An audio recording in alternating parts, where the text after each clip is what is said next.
Welcome to High Heels and Hidden Truths. I'm Vanessa Murphy, investigative reporter at KLAS TV in Las Vegas. Joining me today, the Vegas Justice League. I am so excited to talk with you both, Justin Wu and Lydia Ansell, and you're married. Yes. By the way. So this is a really cool project and really important work.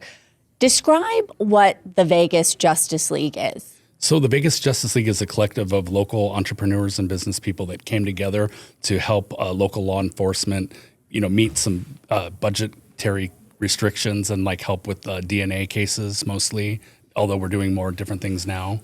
So helping them with the FGG on some of the cold cases.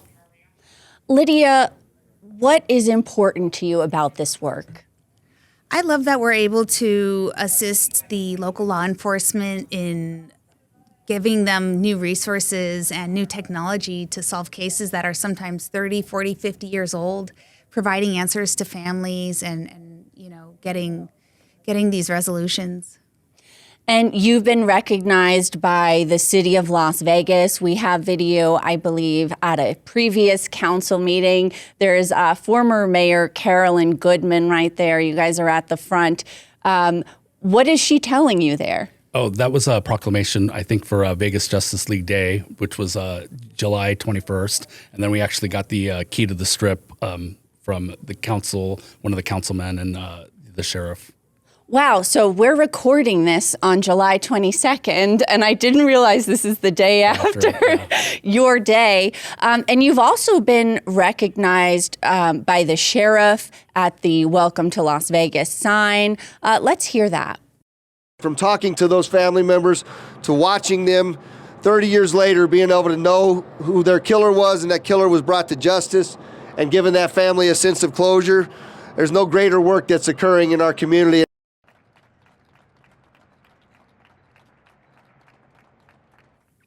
So there you guys are with a key. The key to the strip. We don't know what it opens, but we got it. Is that in your house? It is in our house right now. And then a couple other members got the keys as well. How many people can say, hey, at my house, look at this? Yeah. I don't know. I think there's a few, mostly entertainers. I think we were one of the first ones that, as a non-entertainer. Yeah. And again, it's truly important work.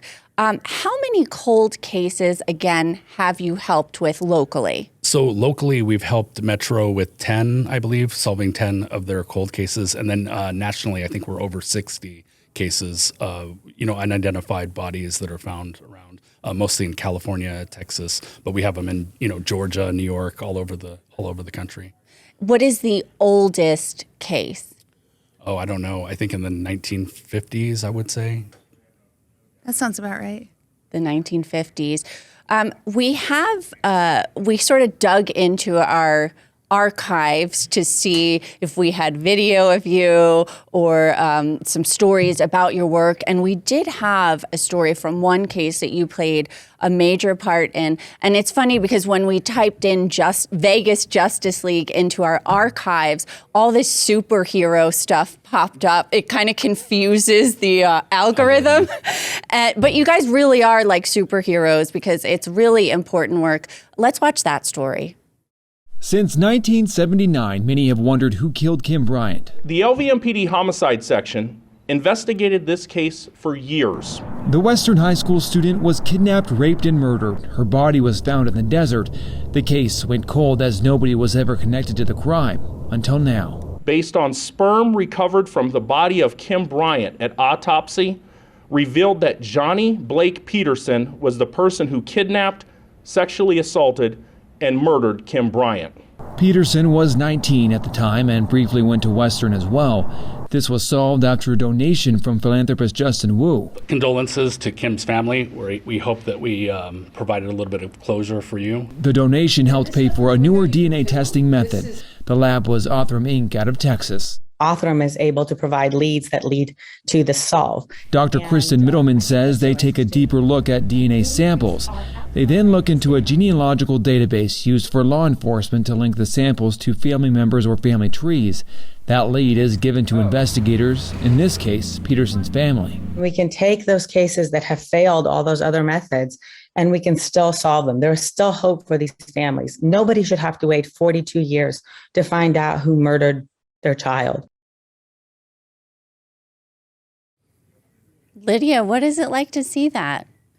It never stops affecting me. Every time I hear these stories and the families that have waited patiently to get some kind of answers, I get goosebumps and I feel all sorts of emotions, and it just kind of continues that inspiration for us to try to solve, help the funding to solve more cases and to do more and to help more.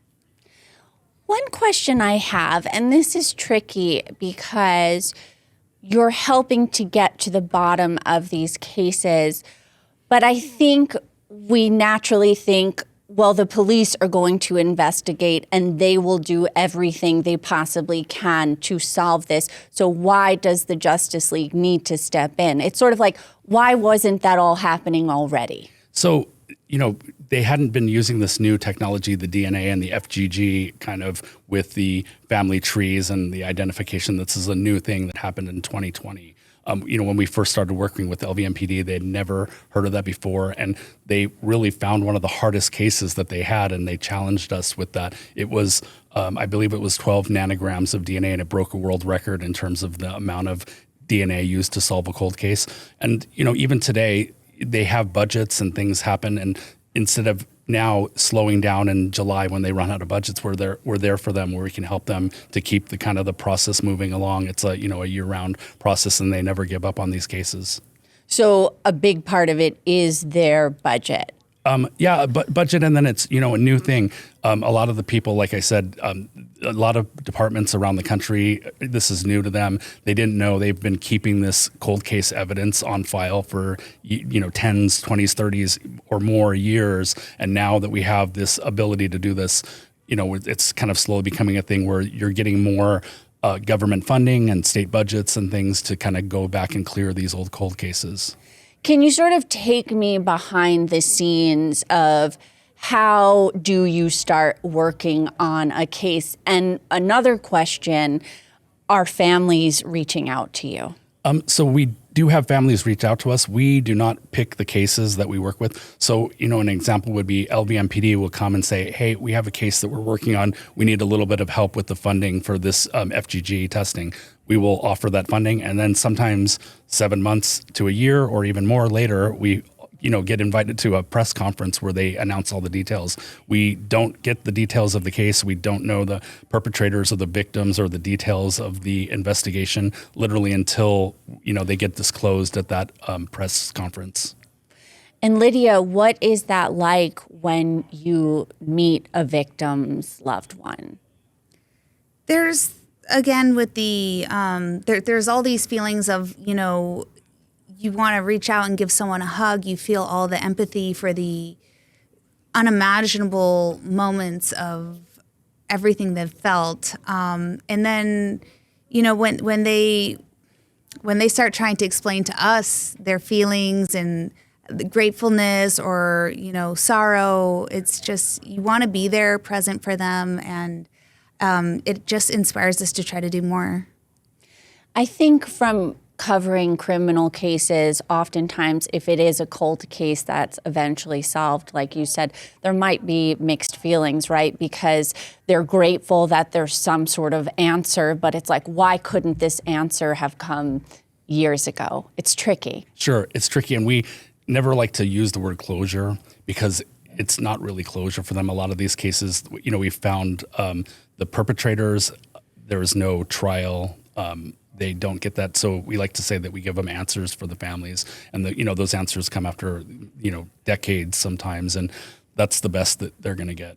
And the reason why there was no trial in this particular case was because some of these cases are so old that the person that they found to have done this has passed away. But there could be trials in the future with the newer cases. Okay, let's take a quick break.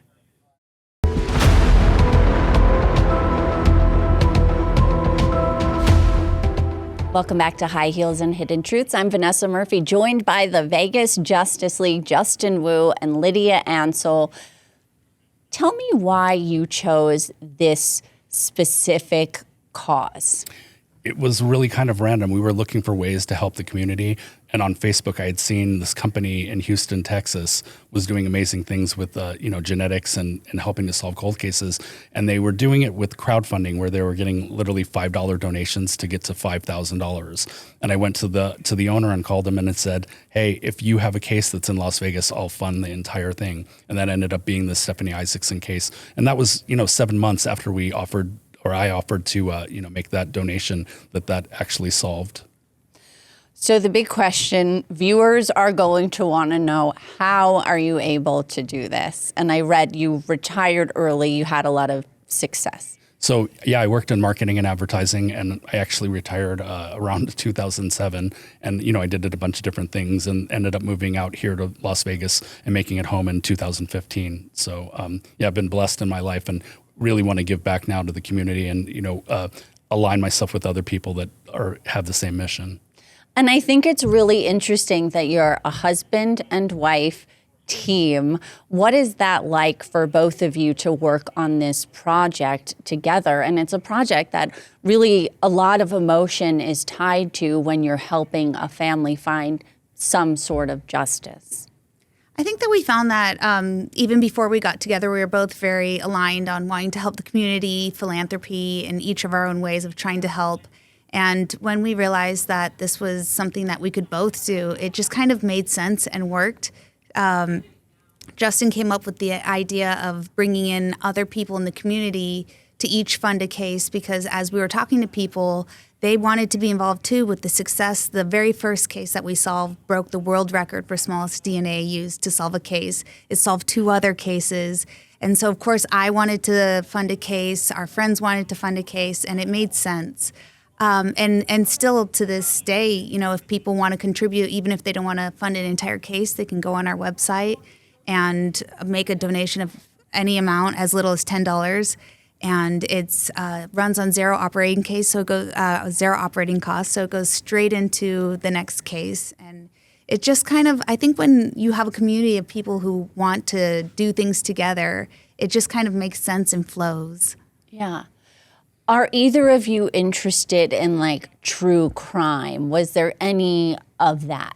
I watch a ton of true crime on Netflix and things, but that wasn't the primary purpose. Fortunately, we haven't had this touch, our family at all. I know that a lot of people have, and that's why they're into it.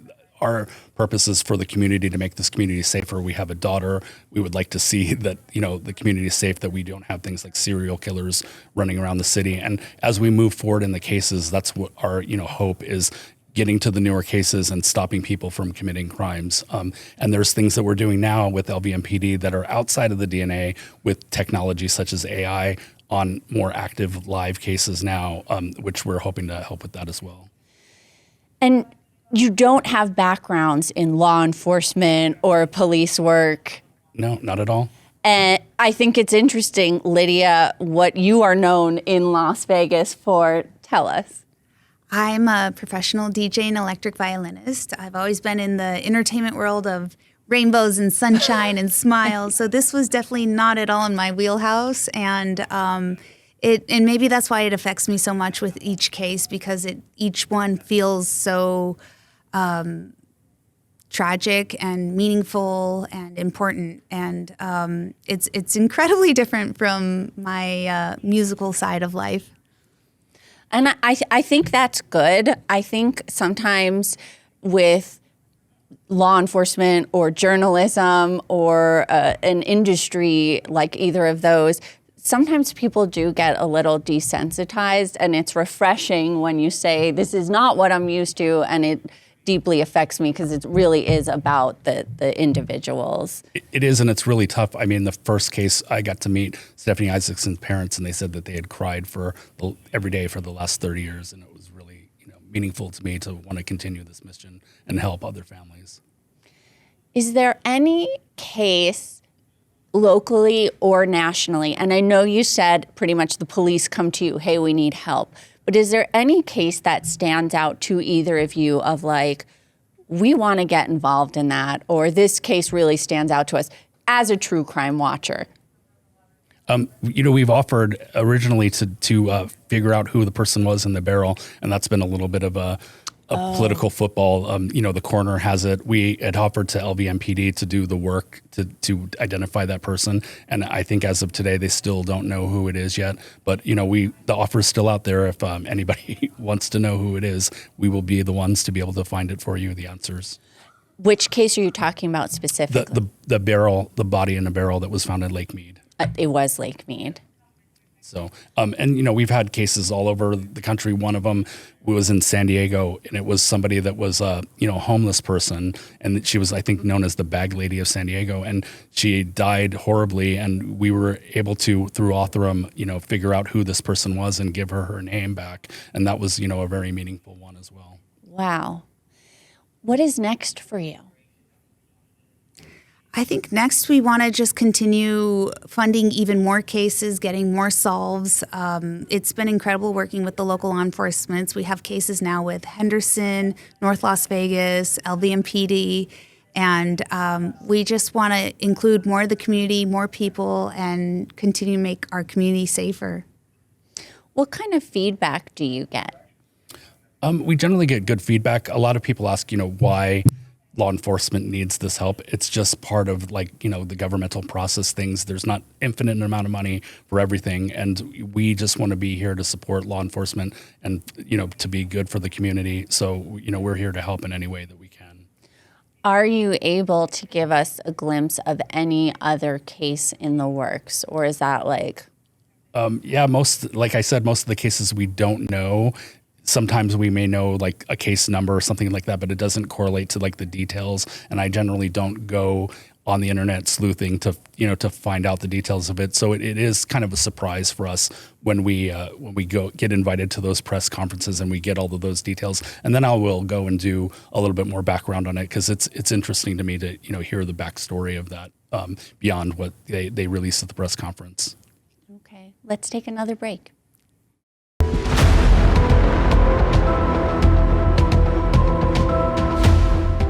Welcome back to High Heels and Hidden Truths. I'm Vanessa Murphy, joined by the Vegas Justice League, Justin Wu and Lydia Ansel. Really important work to help solve cold cases with technology in our community and across the U.S. So tell me how it works. You have members who have donated and then they are part of your mission. How many do you have locally? So there's 6 total members. They range from people, Craig Tan from Huntington and Ellis, which is a real estate company. Greg Woods is in private aviation, does charter aviation. Penny is the owner of Lotus of Siam. So, a diverse group of people from around the city. Lotus of Siam. Love that place. Yeah. Gotta give Penny a plug. Yeah, absolutely. Hezi, who's the owner of Tilly's and does a lot of philanthropy outside of helping us. Excellent. There's some great people. And as you mentioned, 100% of the donations are used for your mission. How many donors do you have nationally? Oh, nationally, I don't know if I can really count because there are like a lot of micro donations, but we've had people donate literally millions of dollars for the national endeavor. A couple organizations that through their foundations are funding. We're at over $2 million nationwide in terms of donations. So if I am a large donor and I want to become part of that, what does that mean for me? It means that you're helping a lot. We have people that, specifically earmark cases for certain areas like California and Texas. We have some that we're working on more for children identifications. So if that is something that you're interested in, definitely reach out and contact us. There's some way that we can get that money to use in terms of helping, identifying people or helping law enforcement around the country. And do you have like regular meetings with the Justice League or how does it work? We have this giant table and it's a round table and we all sit around. No, we don't really have any meetings or anything like that. You put on the cape? A lot of it is just we put on the cape. And the real heroes are law enforcement and Othram, the lab. They're the ones that are doing all the work. We are just helping with the funding on this. When people give us the funding, it goes into the account and we, pretty much ship it off to Othram right away or to like law enforcement so that they can get to work on doing this. It's not like we're sitting on this giant coffers offer of money. And that's why we need to get more members involved and more people, making donations all the time, because as soon as we get the money, we flush it out. We start working on cases. We probably have 250 active cases around the country right now that are working, and some could solve Wow. tomorrow. We could have 3 solves in a week. We have seen all kinds of stuff happen like that. Wow. I mean, you could be donating money to any cause, and you've chosen this one. What do you want to say about that? When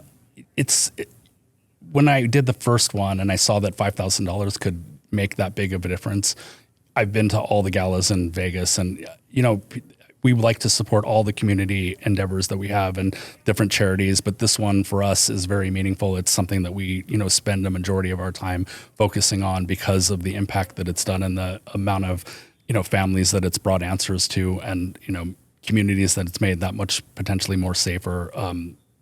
That's very meaningful for us. So I sort of feel silly asking this, but I want to talk about the cost that the lab is charging. How little would it be, and how much could it be? So when we started, they were doing $5,000 a case, and I believe that they probably were even losing money on that. Now it's gone up to be about $10,000 per case. The Vegas Justice League memberships will be this year $6,500 is what we're asking to be a member, and that will go towards one of the LVMPD cases to cover that for LVMPD. Interesting. One of the things that stands out to me, just like as a crime reporter, when I think about cases I've covered, murder cases, I think there's nothing like a parent who's lost a child, and especially in a horrible way. So when you are talking to these loved ones, especially maybe a mom or a dad, I mean, it just must be so heartbreaking, but also another feeling of helping to give some sort of answer. And we're not going to use the word closure. Yeah, I mean, at LVMPD, there's literally a gigantic room filled with binders, and every one of those is a cold case. I think there's 1,200 plus binders in there. It's hard when you meet the families and to see the amount of pain that they have. Even at the end, the best resolution that they're going to get, those few answers that they're going to get, that's never going to take away the pain that they have. And we just, are grateful that we can support and to try to give them those answers that we can get them. So let's hope the right people see this and want to help solve unsolved cases. It is a 501c3, so it's the regular tax write-off. We are grateful for all and any donations, and thank you and your part as well so much for shedding light on this, and your part for what you're doing. We appreciate you. Thank you both. Thanks for joining me. You will have to keep us posted about any cases. Yeah, definitely. If you ever want us to come back and talk deeper in terms of it's very interesting, like the DNA and the FTG, how it works. Like the seventh cousin can be identified. I have no idea who my seventh cousin is, but just the technology and the way that it all works and the AI that they're using now, it's all amazing. Looking forward to another conversation. Thank you both. Thank you so much.